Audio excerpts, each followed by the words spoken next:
Yeah.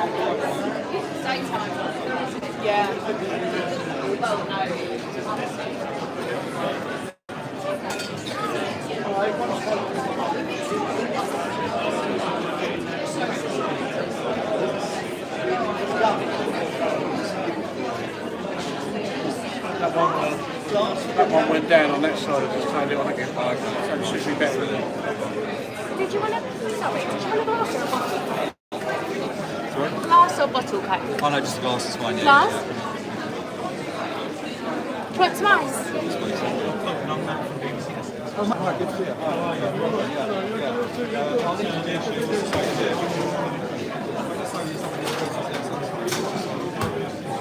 I'm just going to just go around.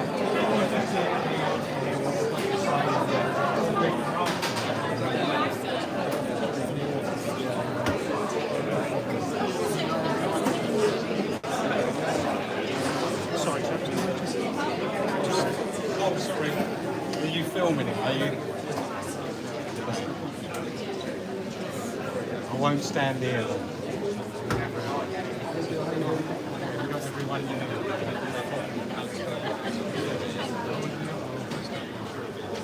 Yes, we'll be fine.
That was sold in country.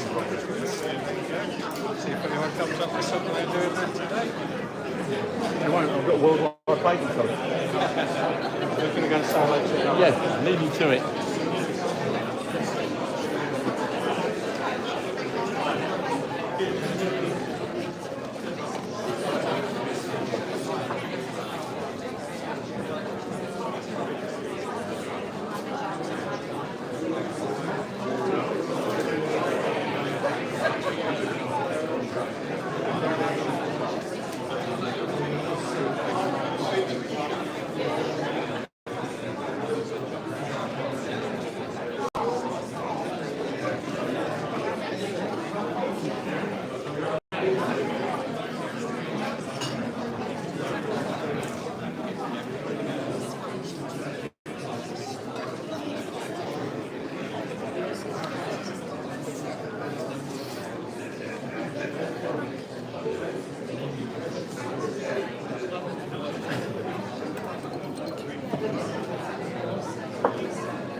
water. Of course you can. Do you want some ice? Good bit, this bit. Yeah.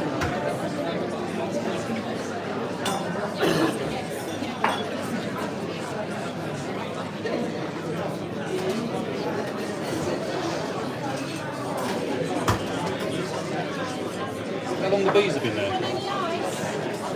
5 years. We'd see the sign and come up and say, I think I've been funny look. Yeah. That's why I put the sign up. But honestly, because I live next door in a bungalow, I walk past it 20 times, 15 times a day. Never once got stung. As they are at the moment. Yeah. They're dormant. When I first got started here, we've got to do something about these bees. Don't worry, they've been there years. And then I got used to it, realised no one's ever got stung, no one's ever come up and said to me I got stung. So, this is good to know. I'll move in there.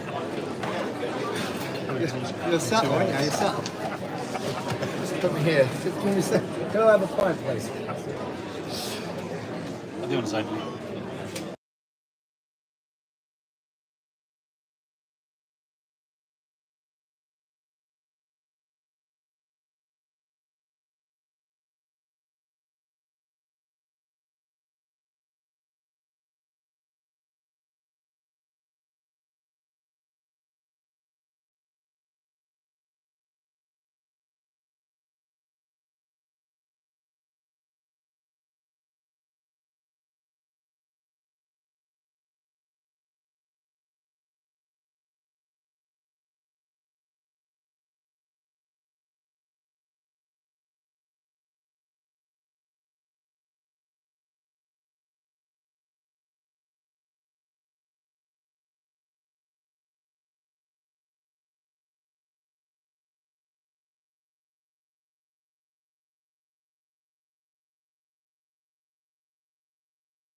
said another lager after. When he's off duty. What are you waiting for?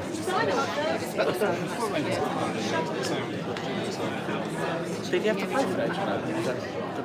Sorry? Did you have to pay for him? Oh, yeah. Yeah.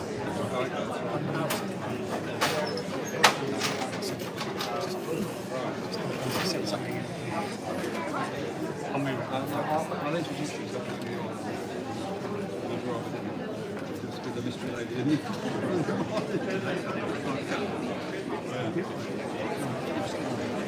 If anyone wants to see, he's been to some of everybody.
Welcome to Old Brentwoods on this hot and sunny evening.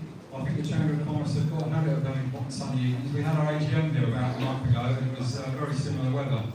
We've got our barbecue in July, so hopefully we'll have similar weather then as well.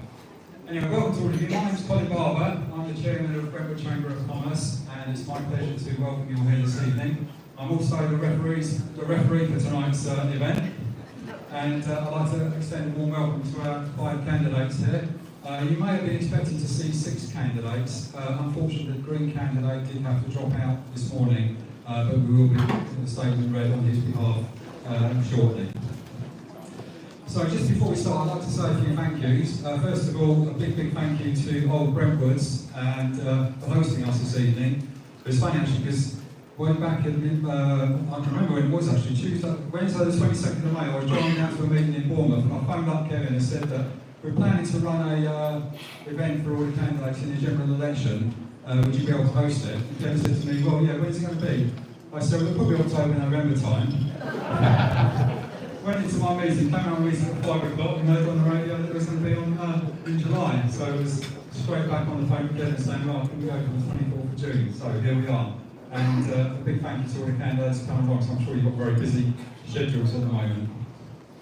I'd also like to thank Brentwood School, who are connected to Old Brentwoods, but they've supplied some of the chairs. We didn't have enough chairs for everyone, so if you're sitting on a fold-up chair, then that's thanks to Brentwood School. And they've also helped us out with some of the sound equipment as well. Also, a big thank you to the man there with the mobile phone filming us. That's Matt from Blue Seraph. Blue Seraph Creative Design Agency, and he's filming the event going out on YouTube. Just on the subject of video and photography, we've also got Ian here from the National Press. We've got a National Press photographer that lives in Brentwood, so he's going to be doing some photography. And we've also got a representative from BBC Essex here in the audience as well. But if you want to take photos, feel free to do so. There's no rules about that. If anyone doesn't want to be included in any videos or photos, then just please let Matt or Ian know so they make sure they don't publish any photos or videos with you included. I apologise for the fact it's a little bit hot on this side, but there are some cooler seats on that side if you do get a little bit hot. Anyway, before we kick off, I'd just like to issue a party political broadcast on behalf of Brentwood Chamber of Commerce. We're hosting tonight's event, and looking at the bookings, where, as you know, we have member tickets and non-member tickets. I'd say probably about 90% of you here tonight are not members of the Chamber of Commerce, which I think is fantastic because it's a great opportunity for us to sign up some new members. In fact, Keith Parker over there has already said he's going to sign up, so you've got a QR code on your chair. If you're in business in Brentwood, and when I say you're in business in Brentwood, it doesn't necessarily mean you're running your own business. It could be we've got a lot of charities that belong to the Chamber of Commerce. We've got various other organisations that belong, places like St Francis Hospice, because it's a good way of them making contact with the businesses in Brentwood. And our membership extends right through from the sole traders who've just started up in business, right through to the likes of Barrett and Hearn's Matchroom, which is based in Brentwood, a global sports promotion company. So we've got members of all different sizes, and you'll see on the boards here some of the benefits of being a member of the Chamber of Commerce. And one of the things we like to do is what we aim to do is to be a conduit between yourselves, the business people of Brentwood, or people of Brentwood, and the local politicians. So we have a very good working relationship with Brentwood Borough Council, we have a working relationship with Essex County Council, and of course with our MP as well. So consequently, while we've got the candidates along here this evening. Just in terms of what we actually do, we run networking events, and also the other significant event which we run every year is the Brentwood Business Awards, which some of you may have heard of. There's a couple of posters about that around. And it's a good time for me to mention the Brentwood Business Awards. They take place every year, and the entry period is actually now, between now and the middle of July, when you can enter the awards. So if you want to find out a little bit more about the Brentwood Business Awards, just go onto Google, and we recommend that as many people as possible enter the awards, enter the awards ceremony, which is in November. Anyway, so that was a little plug for the Chamber of Commerce. I mentioned already about the photographers here, and just a little bit about the format for this evening. What we'll be doing is we'll be asking each candidate to give us a 1-minute introduction, and we're just doing it strictly in alphabetical order of surname, the same as it is on the ballot papers, and then we'll be moving on to questions. As you're probably aware, we did ask people to pre-submit questions, and some of you have done so. So we'll be asking some of you to read out your questions. I don't think we'll have time to do or to listen to every question, but we'll endeavour to cover as many questions as possible. And we may well ask for some other questions from the audience if anyone's got any questions which they particularly feel are relevant. Just a couple of points about the questions, if you do ask a question. First of all, please make sure it's a question, not a statement. Keep it brief, so someone put one simple question that you're asking the candidates. And also, the other most important criteria, it must be a question which is relevant to all the candidates, so not aimed at one particular party or one particular candidate. We want one to relate to general policy so all the candidates can answer the questions. And hopefully, I don't need to say this, but I know passions remain well on high. We're all a nice bunch of people here, so let's hopefully there's not too much heckling. I was interviewed on Phoenix FM last week, and one of the first questions the DJ said to me was, "So, are you expecting any fights?" My reply to that, well, I don't think so, but I like a bit of passion. I mean, we're here because we care about politics, we want to hear what the candidates have got to say, so yeah, by all means be passionate, but let's keep it civilised. And the thing that I'd like to say is that all 5 of these people here tonight, I'm sure they all care about our country and they all care about Brentwood. The only difference is they've got different views about what's best for our country, but that's democracy, and that's great. I think it's wonderful that we've got these candidates here that do represent different views on how the country should be run, and it's your opportunity to put questions to them to find out what their views are on various aspects of running the country. So, without further ado, I'm going to ask Gareth to kick off by giving us his introductory statement.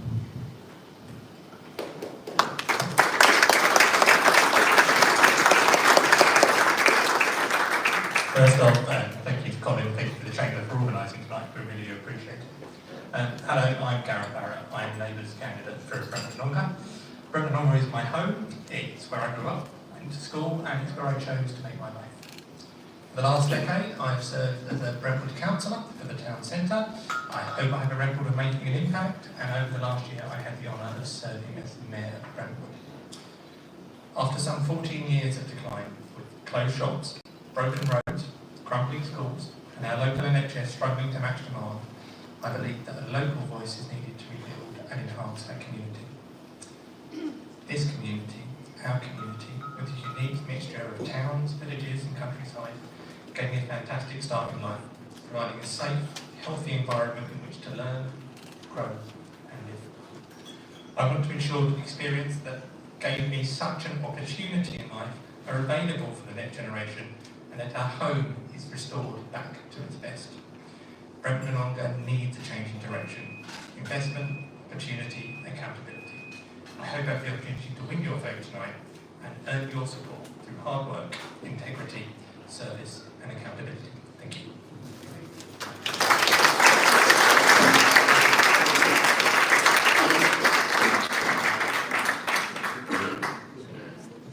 Thanks, Colin, and thank you for everything that you and the Chamber do for Brentwood in the area.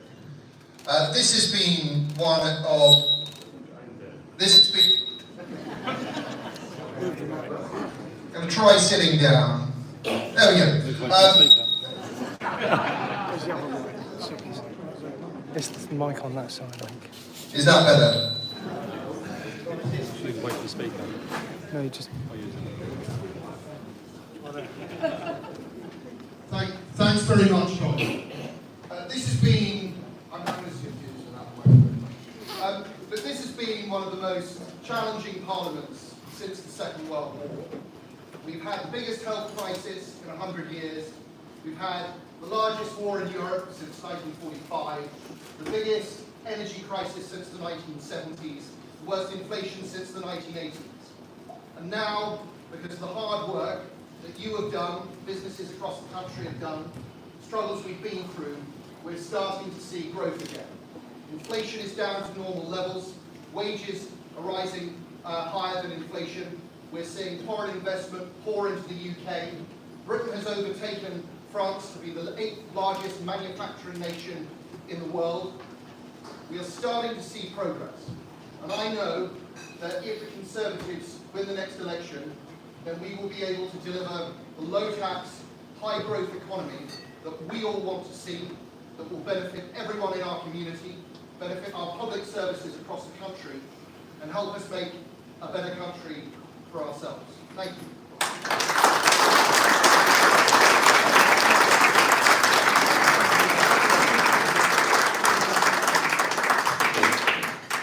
Good evening, everybody, and thank you for coming. My name is Godfrey, and I'm a Reform UK candidate for Brentwood and Ongar. You will notice throughout this evening that I'm not a practiced politician, so forgive me if I need to look at my notes. What I am is uncomfortable. But the discomfort that I feel is nothing compared to the disappointment, the frustration and the anger that I feel as I watch the country that I love and the town that I grew up in fall apart. Nothing works, everything is broken. I'm standing because I believe that enough is enough. On the 4th of July, you've got a simple choice. You can vote for more of the same failure, lies, and broken manifesto pledges that got us here in the first place, or you can be brave and vote for a change.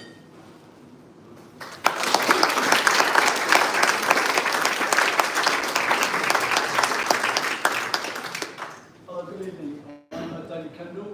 Some of you may know me. I've been a borough councillor for 32 years, and like Gareth, I'm very much a local person. Now, at this election, the Liberal Democrats offer a bold, ambitious, and fully costed plan to save the NHS, address the cost of living crisis, and stop sewage being pumped into our rivers and seas. We believe that after 14 years, the people of this country deserve a fair deal. From talking to residents, I know that soaring energy bills, food prices, and housing costs are overwhelming thousands of families across Brentwood and Ongar. We need a government with a plan to tackle the crisis that we face. But instead, the Conservatives have made it much worse. They don't seem to care. The Conservatives have plunged the NHS into crisis. We now have people waiting hours for an ambulance, days in accident and emergency, weeks to see a GP. And we've got 7.5 million people now waiting months, sometimes years, for hospital treatment. This country deserves much better. And that's why we need a change. More and more people are turning to the Liberal Democrats, particularly as they get to know more about us and they see us exposed on the TV in terms of what we're up to. Every vote for a Liberal Democrat is a vote to elect a strong local champion. And I hope you'll give me your support in July 4th. Thank you.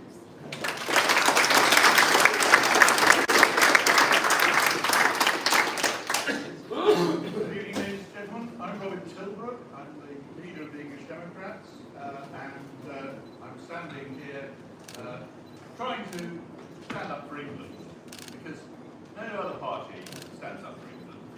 England is in the process of being broken up into regions. The Labour leaflet, which many of you may have got, has got a Union Jack on it, which is a bit strange anyway, because they're not particularly patriotic party. They can't quite make up, Sam can't quite make up his mind, even when the women have penises or not.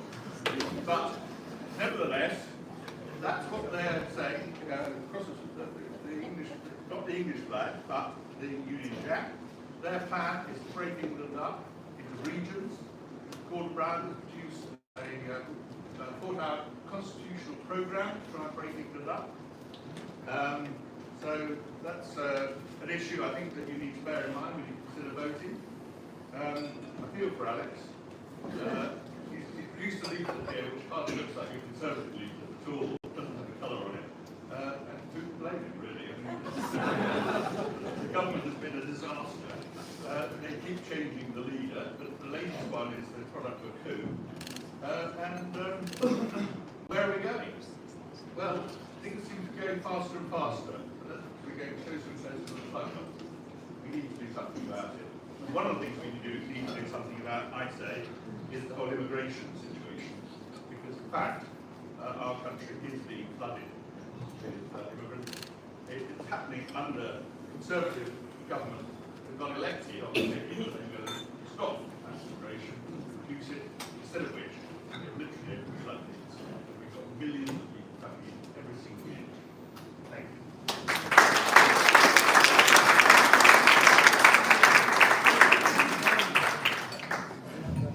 Right, thank you to all the 5 candidates for your introductory statements. As I mentioned, RJ Learmouth is the candidate for the Green Party. Unfortunately, at the last minute, he couldn't make it this evening. So we're going to ask one of his colleagues from the Green Party to read out a statement on their behalf. Thank you, Colin. I hope you can all hear me. I'm not really used to this sort of thing. My name is David Hale, and I'm on the Executive Committee of the Brentwood and Ongar Green Party. RJ, unfortunately, can't make it here tonight, such as the joys of working as a nurse. So they've asked me to read out a statement on their behalf. I grew up in South Essex and have been working in Brentwood since 2005. As a local healthcare professional with over a decade of frontline service, I know how vital our public services like the NHS are. They can see first-hand the impact of years of underfunding these critical services have taken, a decline that has accelerated since the pandemic. It's not just healthcare, but outreach services that have been hit very hard by this underfunding. I am a proactive member of the Green Party, contributing to the party's policy development groups on topics including drug reform, educational reform, LGBTQI+ rights, and immigration and asylum. I am an active volunteer of the Green Party's campaigning across South Essex, including taking a key role in local electric wings for the Greens in Southend-on-Sea in the last 2 years in the League Ward. In my own time, I support Essex's vibrant grassroots music scene, a lifelong love of music, literature and art which began at Brentwood's Hermitage Youth Club as sorely missed facility for our young people. I feel it was pivotal at giving Brentwood's youth a place in society, even if that place was to be free and develop themselves. I'm looking forward to offering voters in Brentwood and Ongar a credible alternative to the old parties. People don't feel better off after the last 14 years of mismanagement and they're looking for change. Our civic infrastructure is crumbling, vital local services are at breaking point, and our natural environment is facing an existential threat. The fact that so many of our frontline NHS workers are forced to use food banks to support their families should be a national shame. Everyone is shouldering the burden of the political choices made at Westminster, and it's about time those decisions took account of ordinary families' needs. For me, this is simply a question of fairness and justice for the people.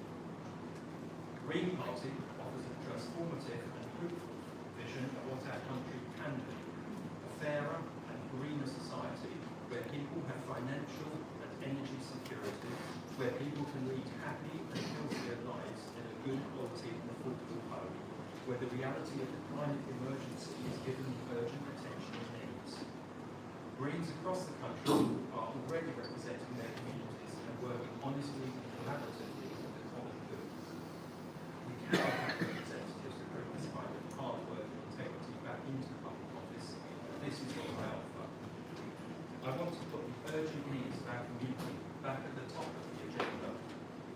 share these values, I urge you to vote for and join the Green Party and support our mission to build a fairer and greener country.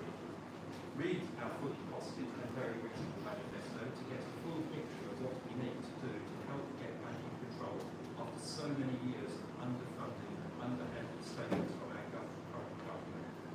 If you want real change, you have to vote for it. Thank you.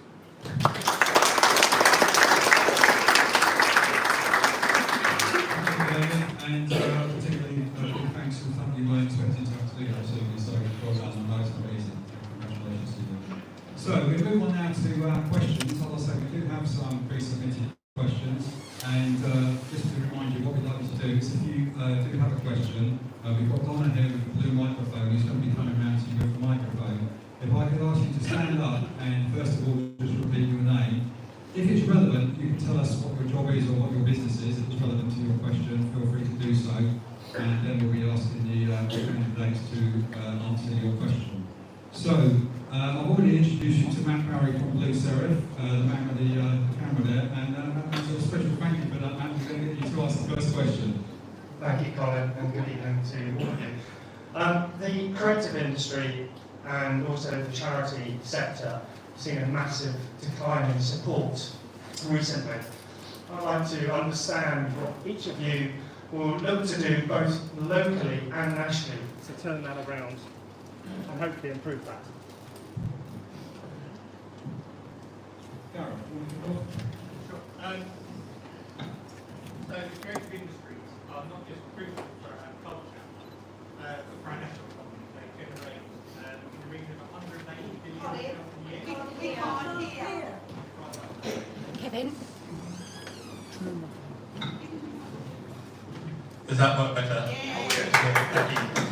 So the creative industries are not just crucial for us locally, but for our national economy. They generate about £108 billion a year in taxable income and employ about 2.3 million people.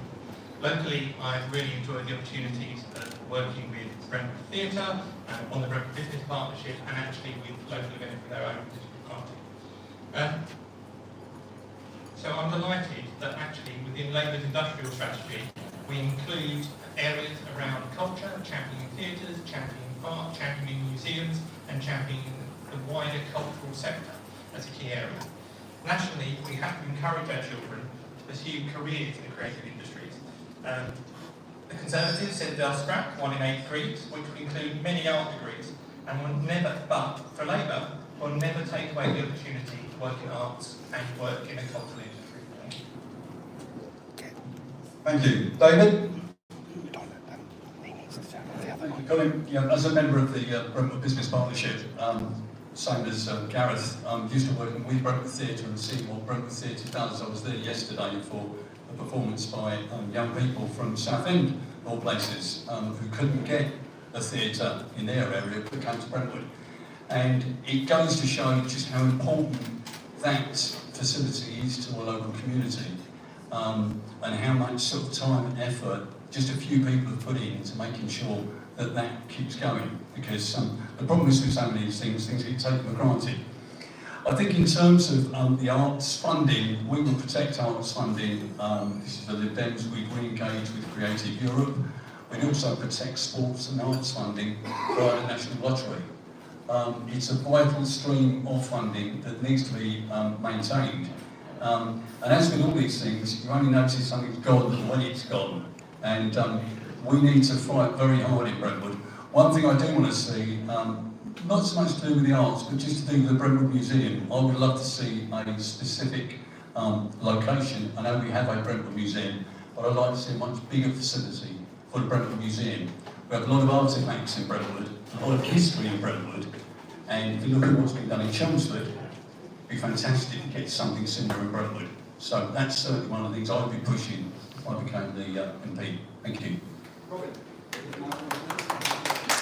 I'll try with the mic. I'm in favour of supporting the arts and the creative industries.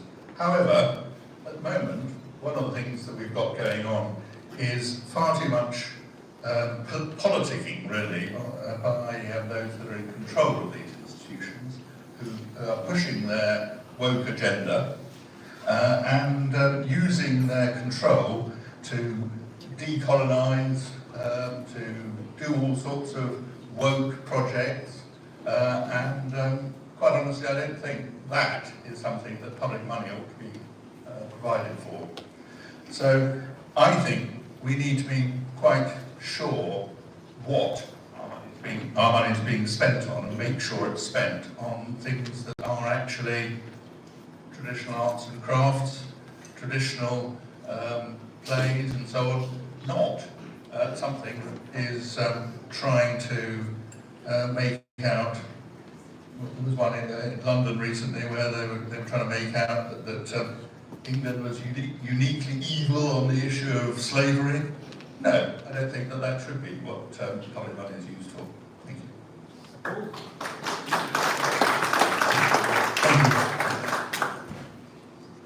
The creative industry is obviously important for our culture and our national identity. But when we're facing demand on public purse for NHS, education and crime, sadly those hard decisions mean that some in the creative industry will fall by the wayside.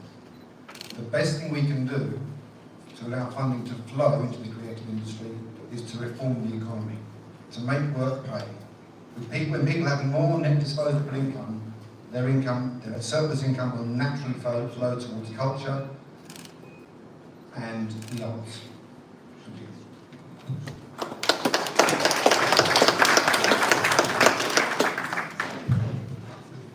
Thanks, Colin. Look, I believe very strongly in the creative and charitable sectors in the UK. I used to work for Bernardo's. I helped run a children's charity for young people in London before I went into politics. And I have a wife who's a writer, so I have someone who really thinks about the creative economy at home. And in both areas, I really want to see both creative industries and charitable sectors that are thriving, flourishing, but are not completely dependent on state handouts. And if you look at the creative industry in this country, it is absolutely booming.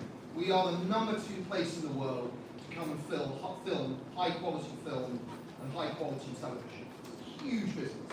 And it's here because of the tax incentives that the Conservatives have set up since 2010. It's a major asset to the UK economy, and it's growing all the time.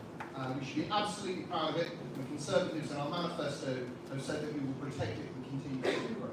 On the side of charities, one of the things that I saw when I worked in the third sector was that it's often the case that charities can be better at running some public services than the public services themselves.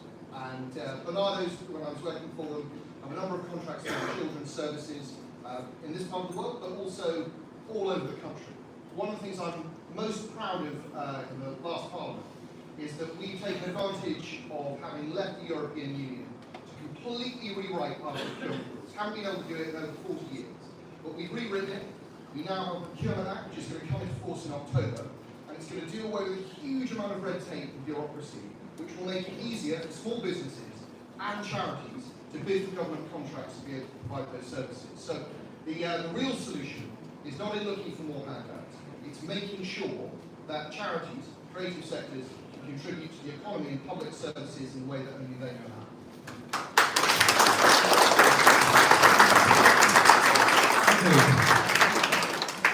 And now we come to our next question. Paul Holland, are you here? Paul? Just wait for Donna to bring the mic over to you. And as I say, Paul, if you want to stand up before you introduce yourself. Yeah, hi. My name's Paul Holland. I'm the director of Barrett Limited, a small company. We employ just over 20 people. I just want to know what each one of you are intending to do to help the small business, because all I'm hearing lately is so many small businesses going into liquidation. Thank you. Paul, would you like to have one first? So in the UK we have 5.3 million small businesses, which employ somewhere around 16.7 million people. That's a significant number in And the Conservative government is meant to be championing small business, but as we've just heard, small business seems to be going bust, left, right and centre. This is relatively simple. We need to encourage an environment where small businesses thrive. Our plan is to make the tax burden less on small businesses, to make it better for them to be able to expand, employ more people and contribute towards the economy that way. So if you look at our contract, we've got things in there such as raise the level of corporation tax to £100,000. That straight away takes a lot of small businesses out of the burden of paying corporation tax. The VAT threshold hasn't moved significantly for a long period of time. We've proposed raising that to £150,000. And then if we start to look at how people are remunerated, we've raised the income tax threshold to £20,000, a lot of people on lower wages will be happier to go to work. So then you're going to help the business, you're going to help the customers because they don't have to pay VAT, and you're going to help the people that work in those businesses. Thank you.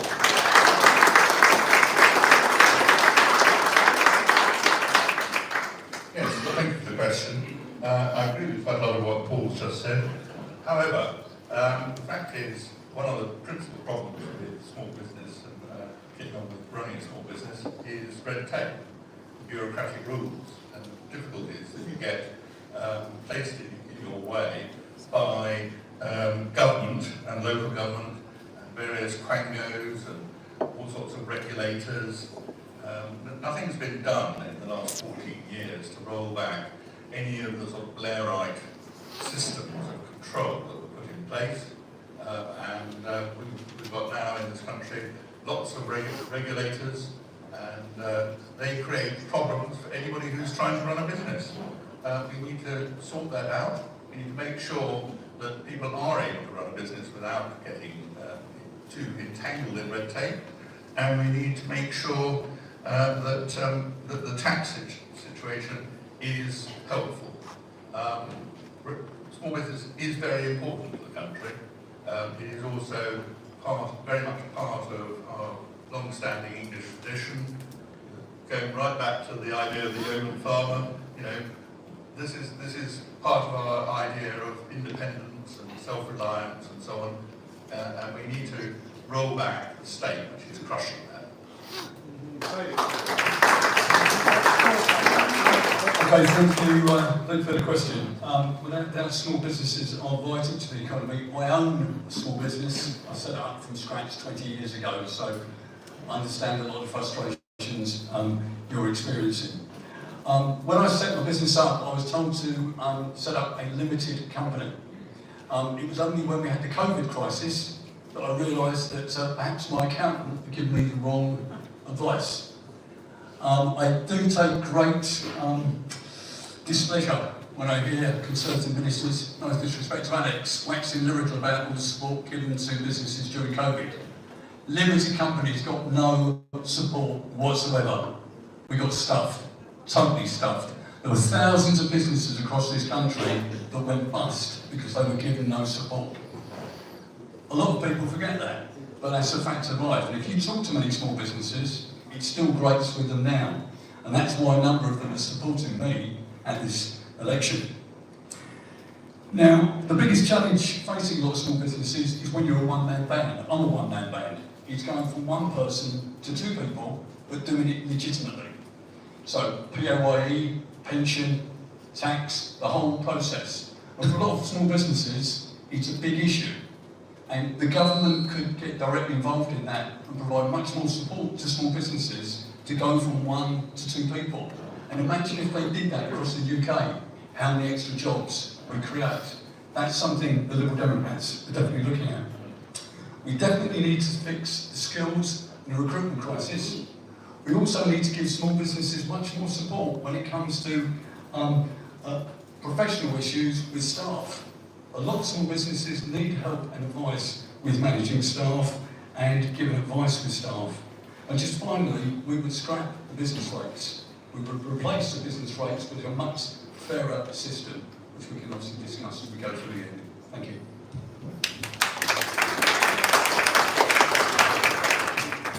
Well, Paul, thank you for your question. It's businesses like your own that are the backbone of the British economy. It's the people who set up locally and make something of it, employ people in the local community and create growth that we should all be behind.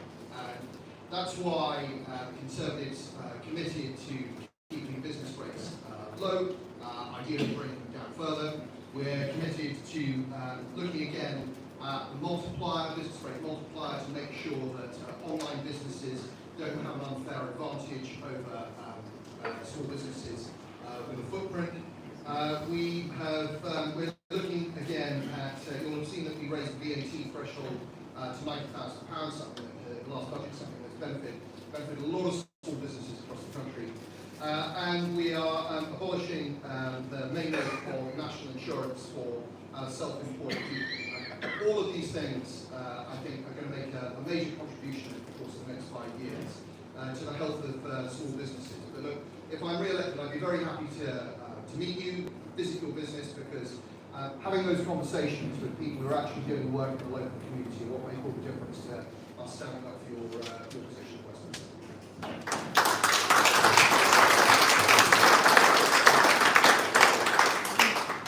Thank you for your question. For me, small businesses is actually really quite personal.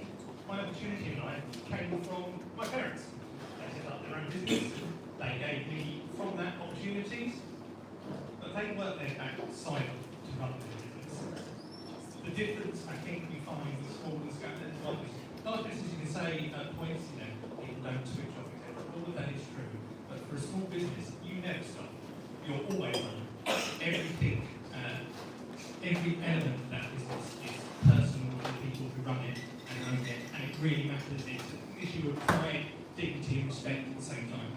So I'm really pleased that when I met, for instance, I met people like Rachel Reeves, she's absolutely committed to making Britain the best place to start, run and expand a business. And it's lots of things to do, but it's things like chasing late payments. Because we know the bigger the company, the worse they are at paying, frankly, and the small business at the end of the line who suffers from that. We also know that opportunities to export or to get public sector work are really hard to get for a small business because the paperwork, the contracting, the systems are really challenging and limit the potential of every small and family business. We need to rethink the system and go back to the basics of business. They actually, the real lifeblood of life is still small businesses and the self-employed. And rather than have this kind of viewpoint towards them on occasion that they're small, they're insignificant, these big businesses you need to work with and you need to praise, actually say small is mighty and small really matters. And small businesses change lives, change community, and actually build legacy for the future. So if I have the opportunity to serve, this will be something that really matters to me. And I will be like a dog with a bone going after anyone of any party to achieve anything I can to make sure small businesses are the foundation, not just of the economy, but of communities, of lives, and of people's future prospects.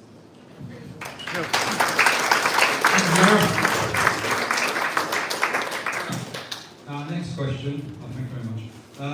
Hilary Roberts, where are you? Out the front here. Just wait for Donna to come over with the microphone. In fact, Donna, I'll Sorry.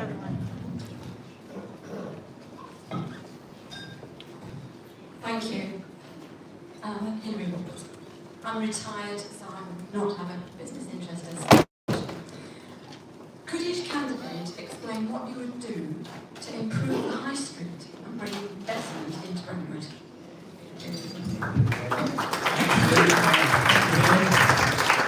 I did actually mean to say before Hilary asked that question, this is a double question. We've also got Kay Thurgood just over there, and the two questions are sort of interlinked or related, so I thought we'd have the two questions together and then the candidates can answer both questions simultaneously. So over to you, Kay. Thank you.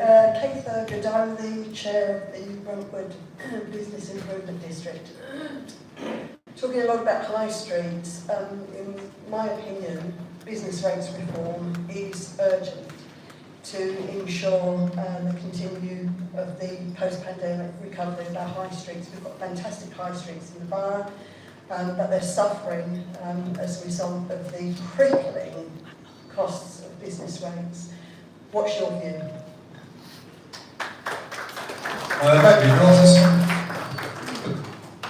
Okay, thanks very much. Anyone going up and down Brentwood High Street as far as I'm concerned, it looks a disgrace for London. It really does. It does us no good at all. The High Street was refurbished a number of years ago. Millions of pounds were spent. There was a consultation done on that, but you wonder, did they actually listen? Because we've got cobblestones, we've had work done, they've replaced the services, it just looks awful. I want to see, and it's something I would push very strongly if I was the MP, a complete refurbishment programme for our High Street. Our pavements, the road surface, the whole look of our High Street needs to change, and that money needs to be invested as soon as possible. In terms of business rates, as I say, the Liberal Democrats will scrap business rates. We would replace it with a new fairer levy on commercial property owners instead. That's the way that we would do it. In terms of the immediate plans for the High Street, we need to get the Baytree Centre sorted. We have a joint Lib Dem Labour administration now running the council. We are going to get to grips with the whole Baytree issue. Unfortunately, it's not as simple as people think it is, because you've got to get a number of ducks in a row. But I think if we can do that, we can get a development which will have a cinema, some leisure and retail offer, which will help lift the whole High Street. I think what is fantastic, Kate, is the work that you and others have done on the bid, because we now have the bid, we now have business rates money coming in from local businesses to help promote and market our town centres. That's Shenfield, Brentwood and Shenfield. And I think with the programme that you've got planned, as I say, I sit on there and I know Gareth does as well, we can really start to move Brentwood forward. But, you know, there does need to be some fundamental changes. And I used to be a county councillor. Believe me, if I was still on there, I'd be pushing hard to get that money back into Brentwood again, because they've got to get that High Street sorted. Thank you. Thank you, Thanks very much, Colin. Look, thank you, Hillary, for your question. And Kay, thank you so much for all that you do with the bid.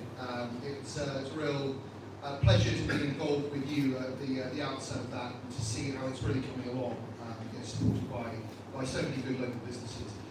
Look, let's be honest, the world has changed, and it's changed pretty quickly. And so much of our shopping is now done online. I know I do it, I know that a lot of you do it. About 27% of all shopping is now done online, and we are just going to have to adapt to that. But we don't want our high streets done. We want to have vibrant high streets.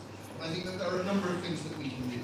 The Conservative Manifesto pledges £4.3 million over 5 years to support the high street.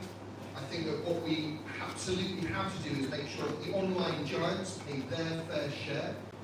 We said that we'll do that through adjusting the multiplier on business rates so that it affects the very large warehouses. So that means that if you're a small business locally and you trade online, it won't affect you. But if you're Amazon, you're a massive warehouse, then you will be taxed. So we will get more revenue with which we can support high street businesses. Second thing we need to do is think about town plan, in that you've got to have more regular footfall. That means that we don't just want retail, we need some residential, we need some office space, so that people on their way home will pick up milk, that people will pop out and get a present for their mum, that people will automatically be near the shops and can benefit from the shops. And then third, I think that we have to sit down and really look at the long-standing regulation that affects commercial property on the high street. Actually, this is something that when I was at a lunch meeting with the Chamber of Commerce nearly 10 years. So that landlord has, for some reason or other, chosen to forego 10 years of rent. Something is not right. We need to get absolutely down into the detail. And personally, if necessary, we're talking about high street shops, I would start to take much more interventionist action to make sure that landlords can't those shops empty, so that you don't have that paying sense. Instead, you get new businesses in that want to start up, want to attract customers, and bring life back to Robin. Well, I think most of the speakers have, our speakers have generally said sensible things. However, Certainly, I would say, as far as going shopping at high street is concerned, one of the issues is parking. The fact is that the planning system has been used to try and clamp down on cars coming in, used to try and prevent people having parking spaces, and you know that's obviously a discouragement, particularly when you've got out-of-town shopping centres being allowed to be built all over the country, not just around here. And I think it's an illustration of how bad government, and local government in particular, has been at dealing with this. It's actually part of the problem rather than part of the solution, I think. And it's worth bearing in mind how our towns and villages are places where people traditionally went shopping, how they came into existence. They didn't come into existence because there was some planner or other telling them to do so. They came into existence because small business decided that that was a good place to do business. And what's been happening since is we've got a system which actually discourages small business. We've got very high rents, we've got very high rates, and we've got competition from big business like Amazon, which pays very little in tax, if anything at all. I'm not even sure that they actually pay any tax in this country. But if they do, it's very much less than the kind of profits that they're really making out of us. Our government has let us down. And it's not just the national government, it's local government as well.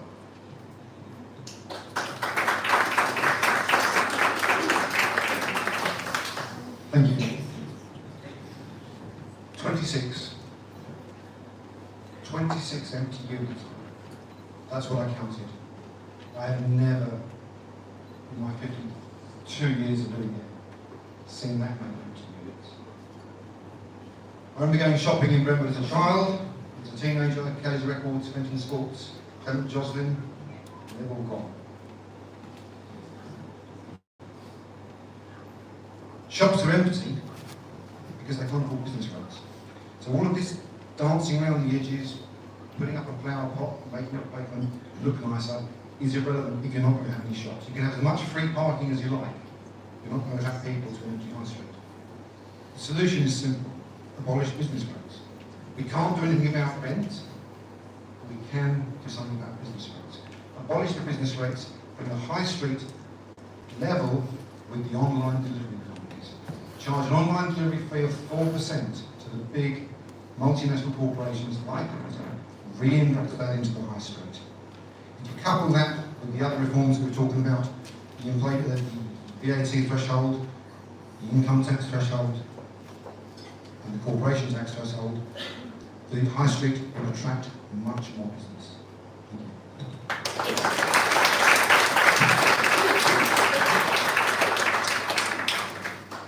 So, everyone here has talked about Brentwood High Street, but frankly we've got Brentwood and Ongar. There's Shenfield High Street, there's Ingatestone High Street, there's Ongar High Street. There are shop parades around the town, and every single one of them is struggling. And the reality is, while we can and we should make sure Brentwood High Street is the best it is, we should recognise this as a constituency-wide challenge, which means we need solutions that go broader and are in greater depth. So we mentioned business rate reform.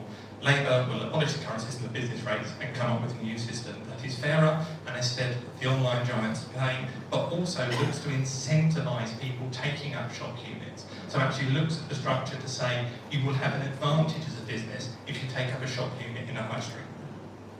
At the same time, we'll be looking at community banking hubs. We should take Ingatestone and take Shenfield and Kendall. They've lost so much of their banking systems, and that's a discouragement for so many retailers to be there, especially businesses that use cash. Having no bank to deposit your cash at the end of the night is a real challenge for lots of these businesses, and actually attacking that matters if we want the smaller, newer, nimble, local businesses to survive and to thrive. And alongside this, the other thing that I think Labour bring in that I think is really important is we'll be bring the community right to buy empty shops. So to Alex, another point, where we've had shops that are empty for 10 years and suddenly realising there's something to do after 10 years, brilliant. We actually go, why can't the community take ownership of that asset, use it as a facility, an opportunity to start independent businesses, to give them opportunities to thrive, and we know that actually those businesses encourage footfall, greater footfall, more interest, more businesses open, and the community gets some real ownership and equity at the same time. It isn't like the high street owned by retail investment funds that, to other points, have limited interest in one single unit. It's a community high street owned by the community, for the community, to provide community benefits and incentives and get local businesses up, thriving and making a real difference for our community as well.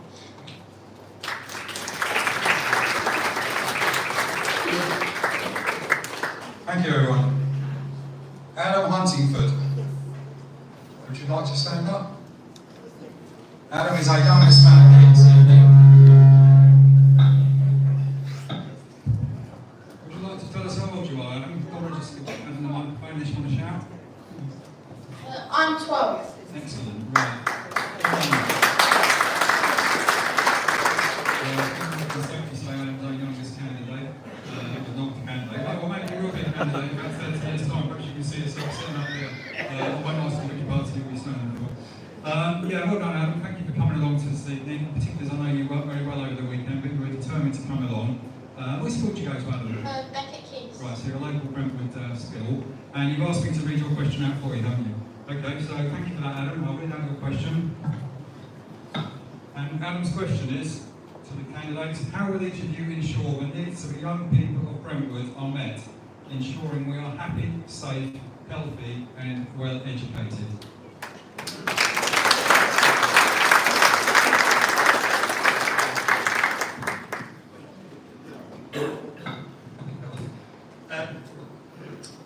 Brentwood, at its best, is an amazing place to grow up. I know that, I've experienced it.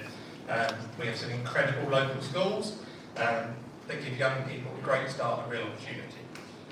However, there's a really heavy strain on teachers right now after 14 years of austerity. Labour in power reduced child poverty by 500,000. In the last 14 years, it's risen by 700,000. And we have children in poverty in Brentwood today. We are a rich and wealthy community. That we have children in our community who are suffering in poverty is a disgrace and a shame for all of us. What we'll look to do for those at that level is undo this damage by introducing breakfast clubs, passing legislation to protect renters, tackling fuel poverty, giving people opportunities and families that need to rise up and benefit. We'll make children happier by putting a mental health specialist in every school, safer by restricting access to extremism and misogyny online, healthier by regulating vaping and junk food, and better educated with 6,500 new teachers to cover shortages. Frankly, young people deserve to have an opportunity to thrive, to live, to have an amazing life. That requires structural change at every level and real investment in the future of the people who, frankly, will be running this country tomorrow. And frankly, you're probably going to be, you may well be in office before me. But enjoy your question. It's fantastic. Thank you for your question. Keep talking, keep shouting, because frankly, the louder the voice of young people is, the more people up here look to the future rather than look to themselves, bitterness of the past or history. We need to look forward, and a way to look forward is for young people's voice to be heard. Thank you.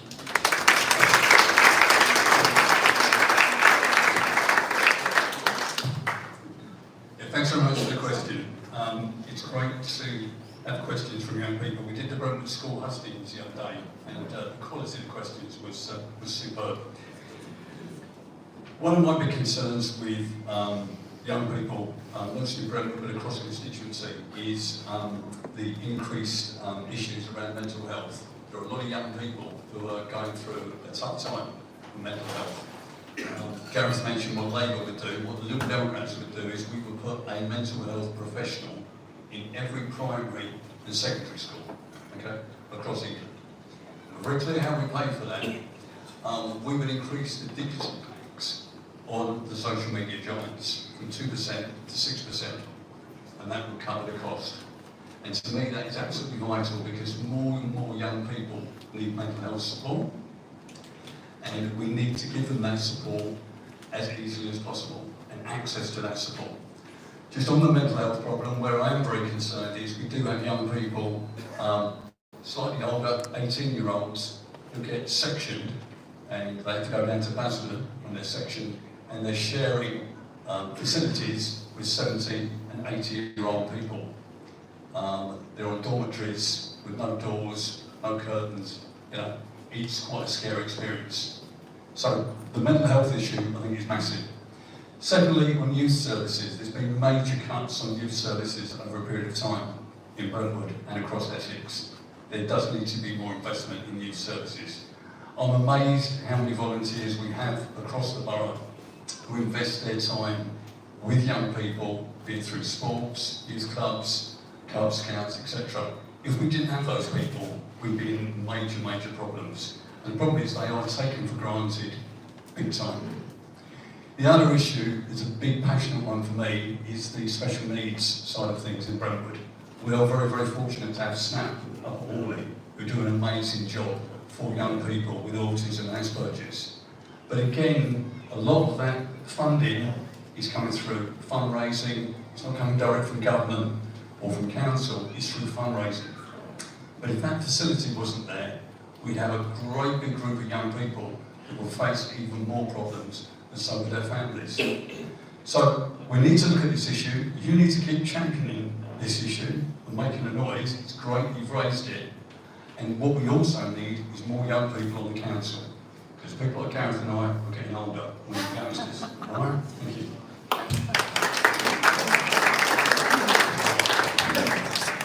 So thanks so much for your question, and thanks for coming tonight. I've been the MP here for 7 years, and one of the things I've enjoyed most is going to all the schools in the constituency. Huge number of primary schools and some excellent secondaries, and talking to pupils. The youngest children often have the hardest questions, although the first question is almost always, how have you met the king? How much do you earn? How much is that a week? How much is that a day? How tall is the Prime Minister? So, but they also tell me a lot about what young people in the area want, and it's I think it's very wise, and it's very straightforward. Children want to have want their families to be happy, and they want their schools to be good. We're very lucky in this area. We have very good schools. We have very good schools because of the extremely hard work that our heads and our teachers put in. And we have some wonderful families. And what the government can do, and what Conservatives have done in power for families, is to get through this very, very difficult economic period that I was telling you about earlier. And they brought the country back to growth. And that means that wages are rising. And that means that over time, families are going to have more money to spend on each other, more money to do good things together, and have to be less worried about where their money's going to come from. And that can only happen with a strong economy. That's something that Conservatives can provide. But on schools, schools too have, we've had to spend £400 billion on a pandemic that nobody predicted. Schools and non-public services have been under strain. The Conservative Manifesto is committed to make sure that we keep real terms school funding at the highest level it's ever been. That's going to be very important for schools and their teachers as they make their decisions to provide their services into the future. I think if we get those two things right, most other things fall into place. But there is one other thing I want to mention, and that's just about young people feeling safe in their community. Relatively, we do have a very safe community here, and I'm pleased that over the past few years we've managed to ensure that this area now has more police officers than it's had before. I want to see them on the streets. I talked to Roger Hurst, our excellent Police Fire and Crime Commissioner, about how we're going to do that. And if I'm re-elected, it's going to be one of the things I commit to, so that young people can feel safe on the streets, but everyone can feel safe on the streets. So for me, priorities are making sure that families have what they need, schools are good, and that people feel safe on the streets. Thanks for your question.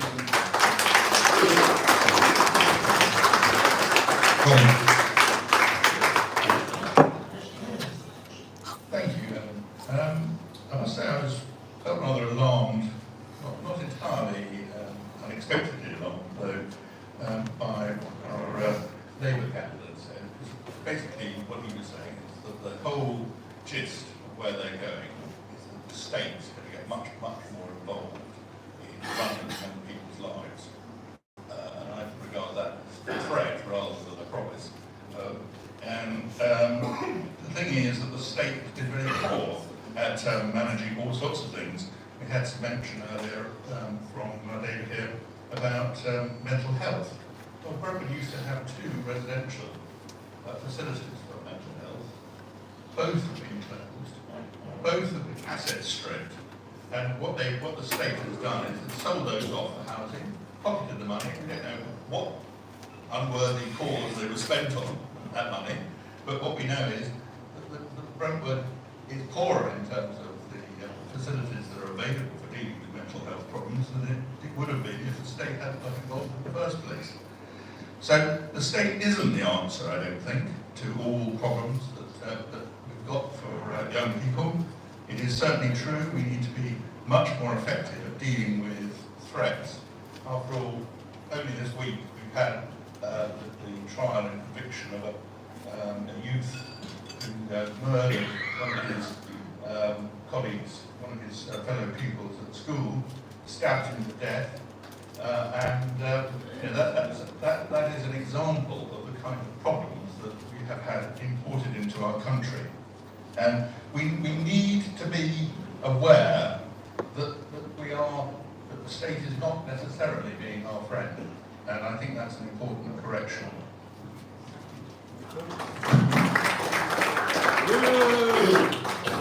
Was it Adam or Adam? Sorry.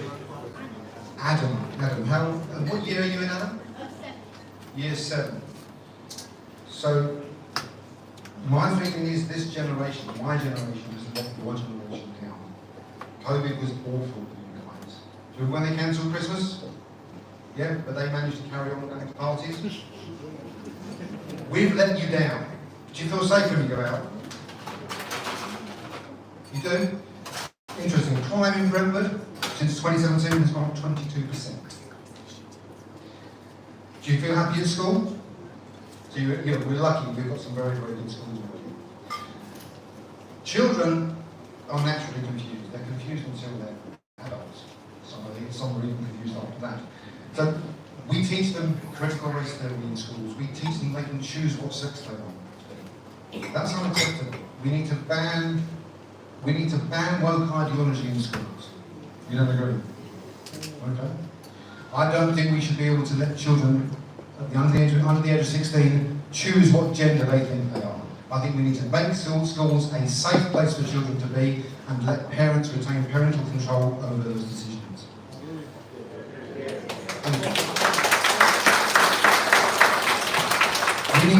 I've been a university lecturer, so I was fortunate enough not to teach law history because I think that's quite challenging.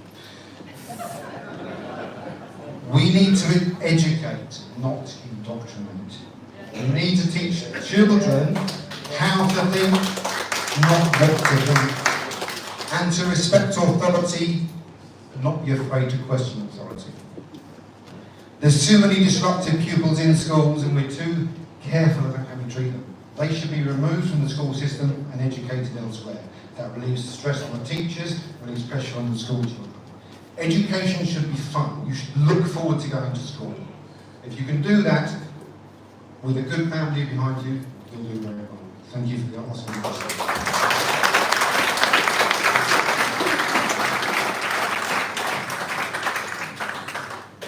Thank you, Adam, for coming along and joining us, and also look forward to seeing you up here in a few years' time. Valerie Lynch, where are you? Are you here? No? Okay, yeah, no problem. And we'll move on to Richard Millwood. Oh, you're just right at the front.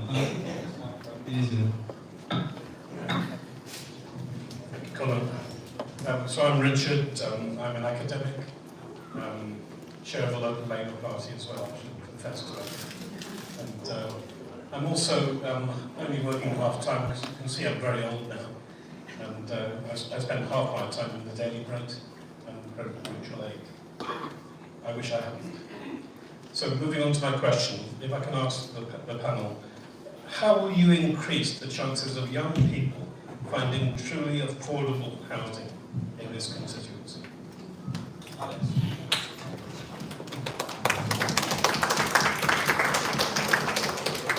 Thanks, Richard. And it's an incredibly important question.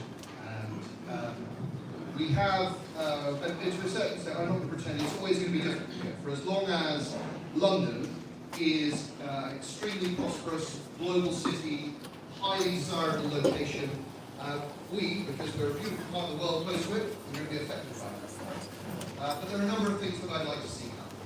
There's predominantly, it's about how we redesign London for the 21st century. Make sure that in London there's a lot of brownfield sites. We can build beautiful new buildings, much higher degree of densification, which will be fit for a whole range of people, for young professionals, for young families, for older people as well. If we do that, get that right in London, then a lot of the burden will be taken off those towns that are in the periphery of London, like ourselves. As a more general point, I think I'm pleased to say that in the Conservative Manifesto we have committed once again to help young people get the first step to get on the housing ladder, make sure that they don't spend too long paying rent, start to invest in their future, build that nest egg. Because I just think that home ownership is one of the things that we have to aspire to for the nation. I think that really one of the great national goals should be to ensure that we increase the proportion of British citizens who own their own property. Now that comes down, I think, to one element, which is building, which I've talked about, but the other element is immigration. If you have immigration that is higher than the rate at which you can build property, you will always have housing prices. We have to get that balance right, and that's why I'm pleased to say that we have committed to reduce immigration in our manifesto. Immigration over the past year is down 10%. We will take steps to do that to make sure that we have an economy that is well balanced, is able to provide for its citizens. Thank you, Alex.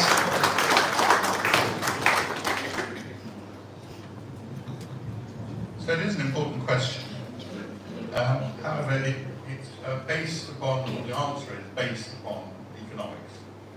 Because what we've got with any good, whether it be housing or anything else, is we've got an interaction between supply and demand.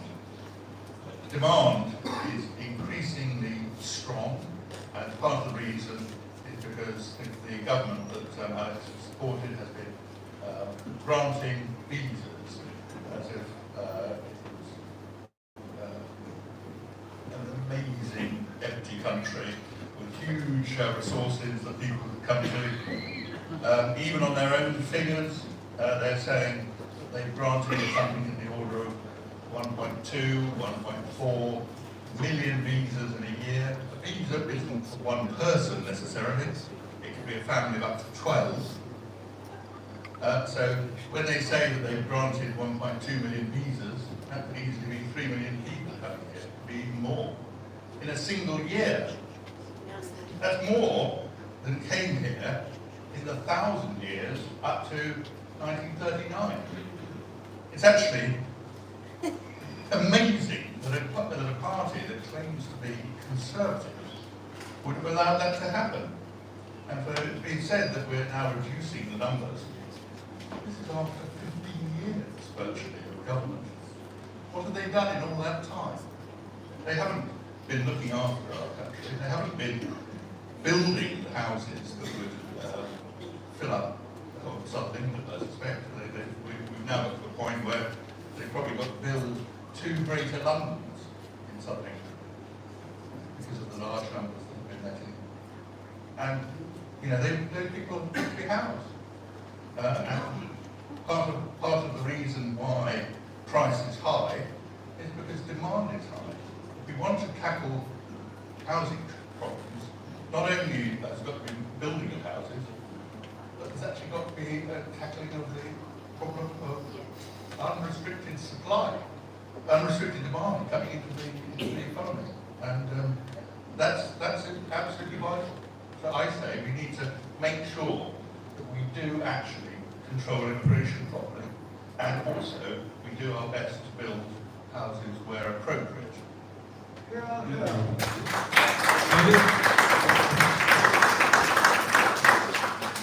It always worries me when we have a sensible question about housing and we move on to immigration. I want to discuss immigration, let's talk about immigration, but let's deal with housing first. So let's look at reality in Brentwood. You're a young person in Brentwood, you want a one-bedroom flat. Yeah? £250,000 for one-bedroom flat. Okay? So you've got this dilemma. Someone says, well, you can rent it or you can buy it. But you want to rent, but if you rent, how do you save money whilst you're renting? Yeah? That's the dilemma, not just facing young people, it's lots of people. The simple answer is obviously we need to build more housing. What happens though when you try and build more housing, I don't want it near me, I want it somewhere else. But we need to build more housing, and Lib Dems were committed to 380,000 new homes, and 150,000 of those will be social homes. What we would do is we'd have a new rent-to-own model for social housing, leading to outright ownership after 30 years. So if you are renting, eventually you will get to own the property. We will deliver a fair deal for renters by immediately banning no-fault evictions. It'll be one of the first things we do. We give local authorities the power to end right to buy in their area if they believe that's the right thing to do. Unfortunately, an awful lot of social housing disappeared through right to buy. Maggie Thatcher's great idea, but she didn't replace them. And local councils weren't able to replace them. It was through housing associations. And we've never caught up with the country, as a country, on that issue. There are thousands of people who want to rent a property. They don't necessarily want to own, they want to rent somewhere that they can call their home. But it's very, very difficult to do that under the current legislation. That needs to change. We also need to introduce and use it to lose it planning permission for developers who refuse to build. Anyone looking across Shenfield Common will see that site there, which used to be the garage site. It's been empty for years. They should be forced into making plans and putting in a planning application. It's gone on for too long. So these are the issues that we should do. Colin, are we going to discuss immigration later, or are we coming back to that? Okay, quickly, let's cover immigration. So, on immigration, Lib Dem policy, where do we stand on immigration? Very, very simple. We've got to speed up the whole process, okay? So you've got to employ more people to increase the caseloads, get through the caseloads. What we would say is there'd be a minimum time of 3 months, okay, where the case needs to be decided, and you either stay in or you go. If cases do go on longer than 3 months, those people should be allowed to work, they should pay taxation, and they should give something back to the community. People sitting in hotel rooms or on barges doing nothing isn't good for them, and it's not good for this economy. So get them contributing by doing work in the community or doing general work and paying tax and giving something back to the community. That's what we would do on immigration. Thank you.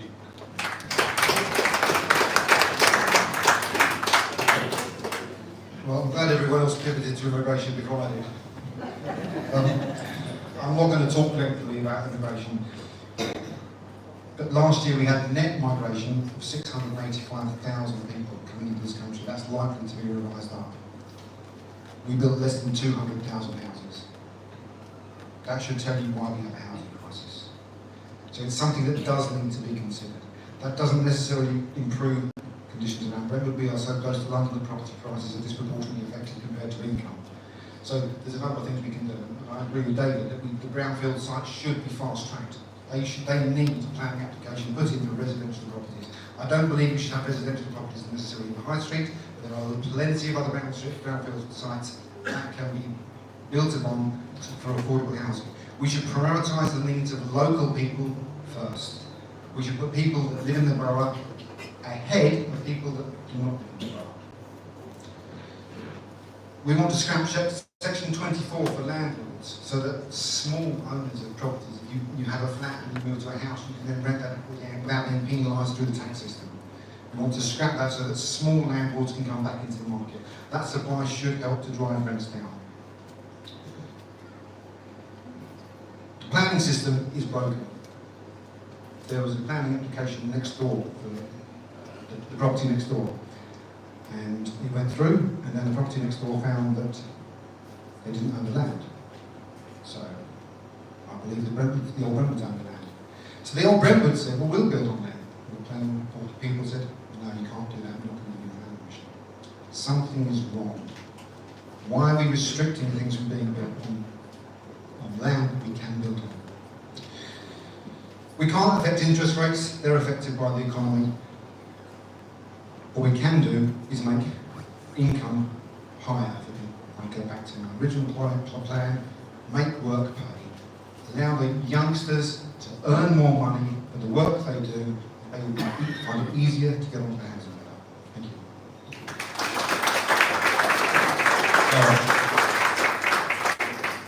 Thank you. As I said before, I grew up in Brentwood, I stayed here after university, I bought my first house here, my current house here, so I know how important this issue is to people.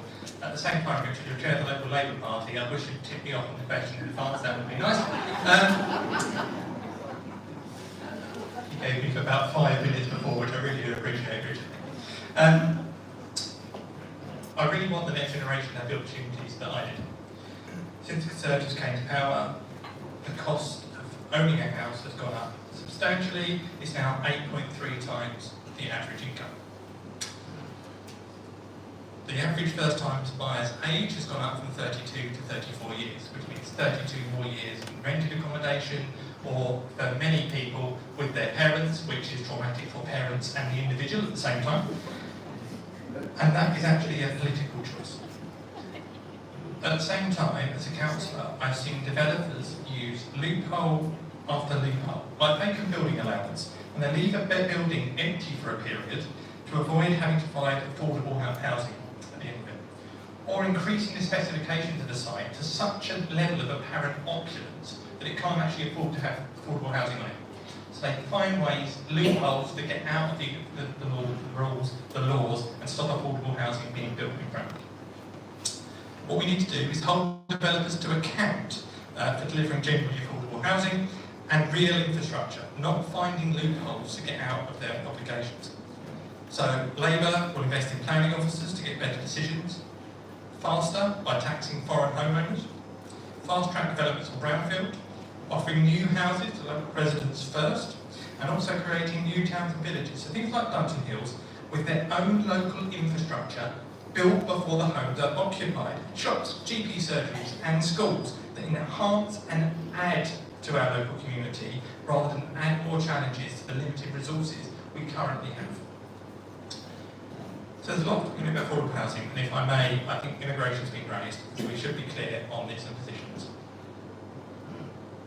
We have 2 or 3 separate issues with immigration.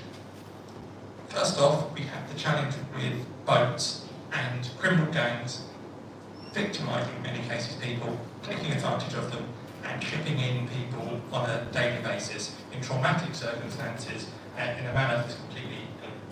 Now, the best target for that is the criminal gangs.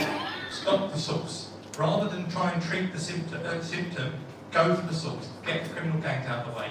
Labour will introduce a National Security Command, bring together MI5, police, Coast Guard, all local authorities to actually coordinate and target the gangs and take them out of the picture. Then we have a high level of illegal migration.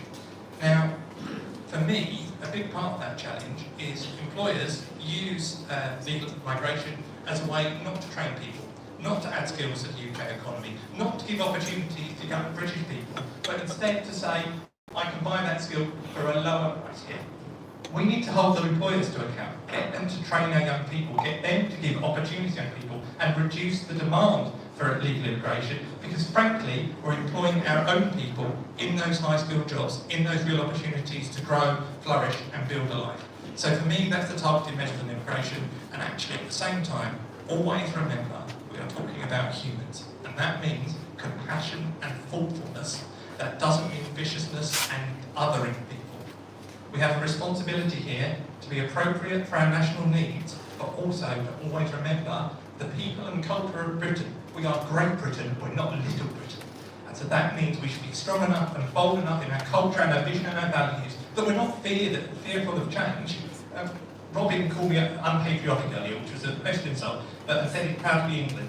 For me, I look at the hill of Jerusalem, and we will build that shining city on the hill. Jerusalem is a place that is welcoming to all. It's a place of idealism, and it's a place of hope and prospects. So for me, if we are patriotic, and we believe in England or Britain, or we believe in Great Britain, actually we are fearless, we are patriotic, we are proud, we don't get scared. If our culture means anything, if our nationality and identity means anything, it means not being afraid, but being proud of who we are, not discriminating, not othering, not looking at other people looking down at them. Being proud of who we are does not mean we need to be angry or vicious or negative to anyone else. Thank you.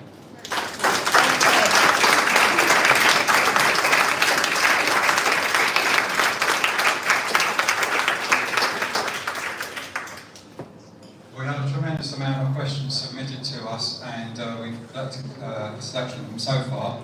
I'm aware that a lot of you are getting very hot in here, so I'm just going to have one final question, and then we'll go on to the closing statements from the candidates. Our final question is from Paul Mason Hughes. Okay. Want to use my microphone, Paul? Thanks, Colin. Final question, it's the burning one of the evening. Why should local businesses become members of the Brentwood Chamber of Commerce? Well, Paul, can you? Right, David, you're a former committee member of the Chamber, aren't you? So I'm going to kick off with you. Yes, thanks, Colin. I joined the Chamber many moons ago, and I soon got listed onto the committee, which often happens.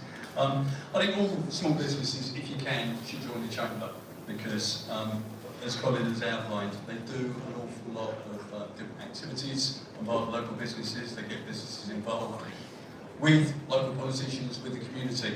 One of the things that we recently did with the Chamber, this is through the council, we did speed networking, not speed dating, speed networking.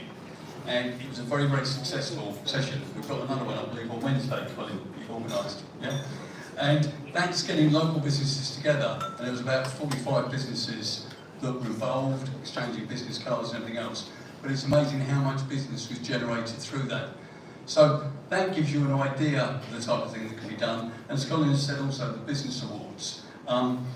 It's not something I've personally got in for, so I've probably got an interest. I can't, I'm a councillor as well. But when businesses are put forward for these business awards, and when they win, to see the pleasure on those people's faces at the awards ceremony is something, because people are really proud of the businesses. These are local businesses which are Brentwood based. So I would encourage anyone, if you're involved in business, get involved with the Chamber, take part, and come on board. Thank you. Gareth. Thank you, Colin. As a Labour member, I know that we achieve more by the strength of our common endeavour than we achieve alone. So actually being part of a chamber, being part of the elected group adds to your voice and to your value. Now, David and I give some thoughts, but I've seen the benefits of the Brentwood Chamber of Commerce. It offers to its members and the opportunities to develop from its memberships, from its networks, from its foundations.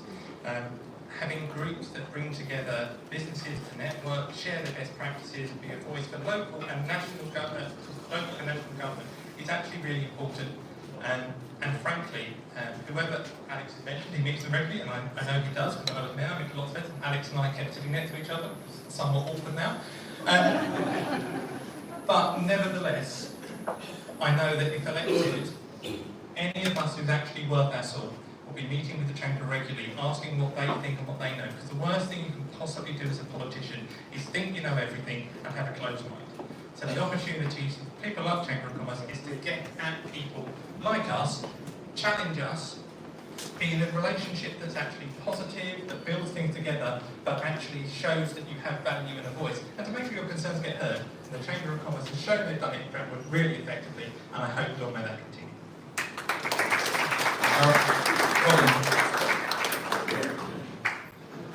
Thank you. Well, we've got a crib list really there, haven't we? Supporting, lobbying, connecting, networking, training, business awards.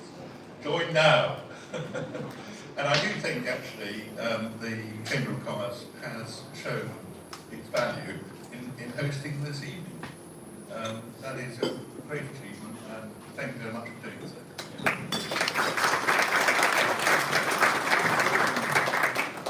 I'm not sure I can add much to that. I'm not actually a member of the Brentwood Chamber of Commerce, but I'm thinking of joining now. I'm a member of the FSB. Is that a good organisation? We don't know what we don't know. So when we put people together that are like-minded in business and we get together, the networking and the support we get, the information we get by people is beneficial. And when a group of business people get together, they have a voice that is represented and can be representative to people that make the decisions. I think it's a good idea. So yeah, I would say I'm going to join. Thank you.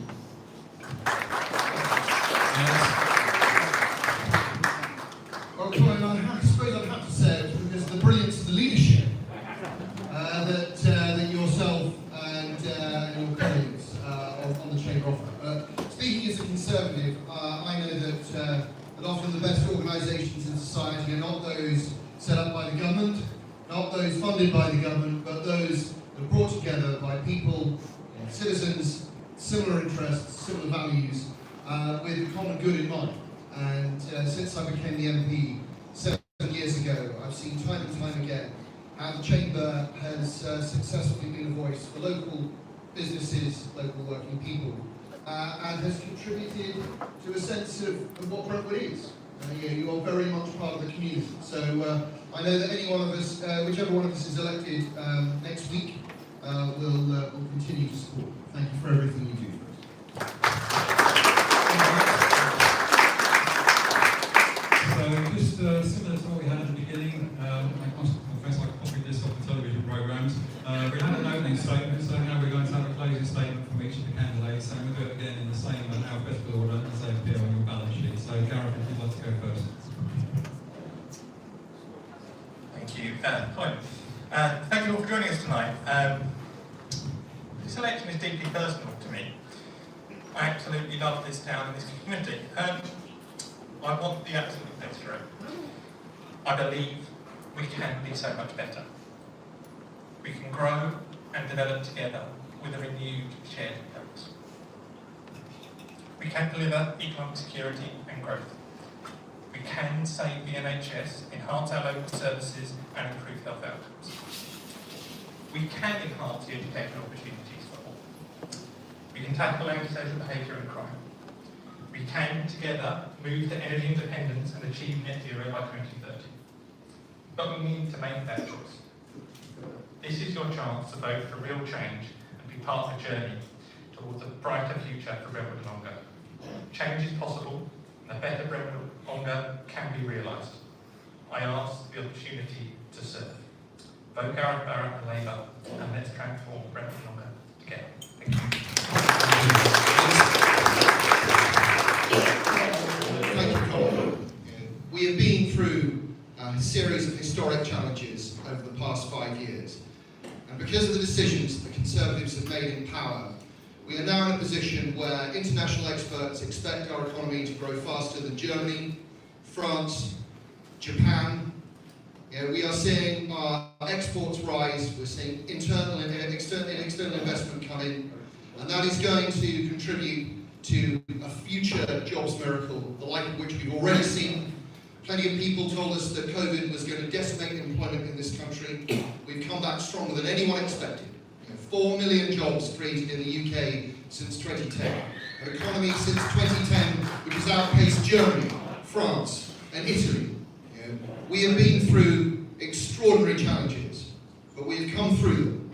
We are going to go on to much brighter things because the Conservatives have a plan to take this country forward into the middle of the 21st century, to build a country which is prosperous, which is based on individual talent and communal strength. And I ask you to vote for me and the Conservative Party to continue that job on the 4th of July. Thank you, Karen.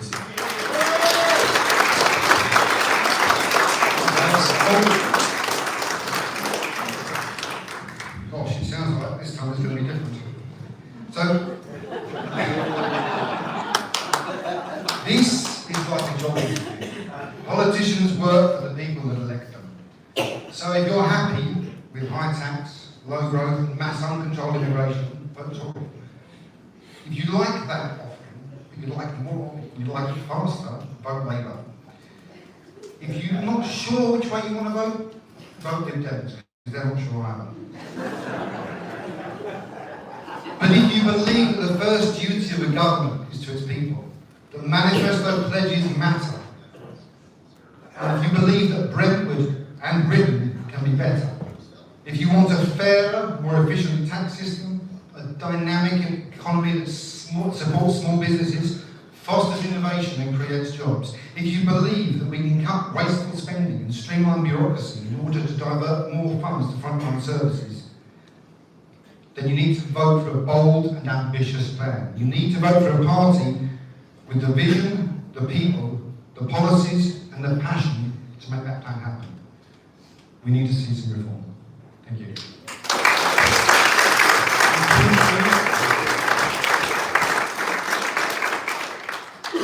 Thank you. Thank you also everyone for coming out this evening. I've been Borough Councillor now for over 30 years. I was an Essex County Councillor for 12 years. I know this area well. I've also stood a number of times at the general election and spent many times going around the various villages and the various communities that make up this constituency. Now, as your MP, if I'm your MP, I will be accountable. Okay? What does that mean? I'm quite happy to be measured. Alex has been MP for 7 years. Okay? So if I've been MP for 7 years, what have I actually achieved for Brentwood and Ongar over 7 years? How many new NHS GPs surgeries have we had opened? How many new NHS dentists have we had opened over 7 years that Alex has been your MP? Ask yourself a question. I'm not sure the answer, but I don't think it's many.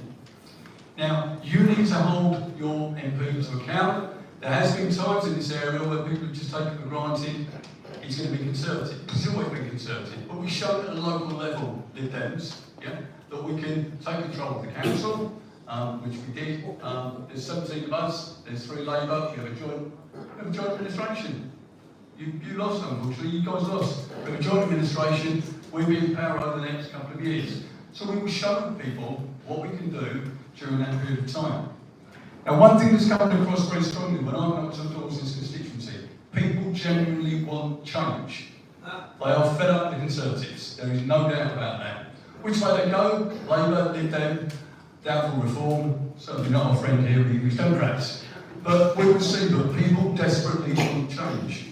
And if I was Alex, I would take nothing for granted at all. Now, if you want a party that will give you the right to see your GP within 7 days or 24 hours, if you need to, I'm a Liberal Democrat. If you want a party that is going to deliver on social care, remember all those promises that made by Boris Johnson? Where is the social care package? It's disappeared. We will offer free personal care, okay, for anyone who needs it. The days of people having to sell their houses for social care will be gone with the Liberal Democrats. We will do something about it. If you want to get an NHS dentist, we'll make sure you get an NHS dentist appointment. You're not spending hundreds of pounds on getting it. So these are the choices, these are the choices that you have at this election. We'll finally fix the social care crisis, we'll address the NHS crisis, we'll also tackle the serious problems on the cost of living as well. So on July the 4th, I hope you vote Liberal Democrat, thank you Kendall, I look forward to your support. Thank you.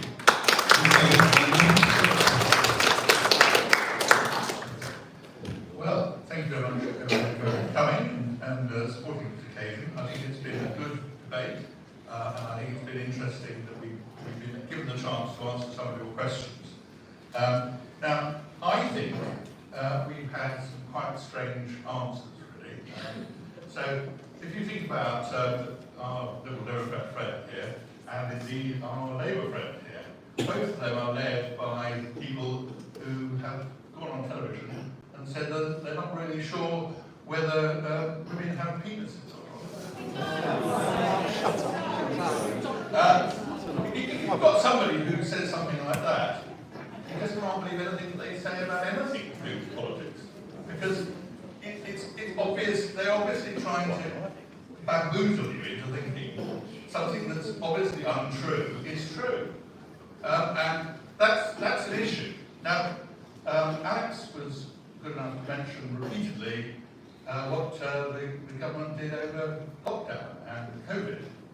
I think it's worth remembering what Matt Hancock was doing, not just with his girlfriend, but also that we now know from his WhatsApp messages that what he was trying to do was frighten the pants off us. And we had a question from Adam about what to do with young people. Well, one of the things that we know is from Matt Hancock's messages is that he was and the education department were of the view that there shouldn't be masks in schools in England until Nicola Sturgeon said she was going to have masks in schools. And then they complete reverse ferreting and they imposed masks in schools. No, not for any scientific reason at all. Entirely about compliance, entirely about politics, and entirely about making sure that the British government upstaged the Scottish government. It was as pathetic as that. And that is the kind of choices that you've got. And I think what you actually need, and what we need in England, is a party that stands up for England and for English interests. And that is precisely what the English Democrats are trying to do. So both English Democrats. Thank you.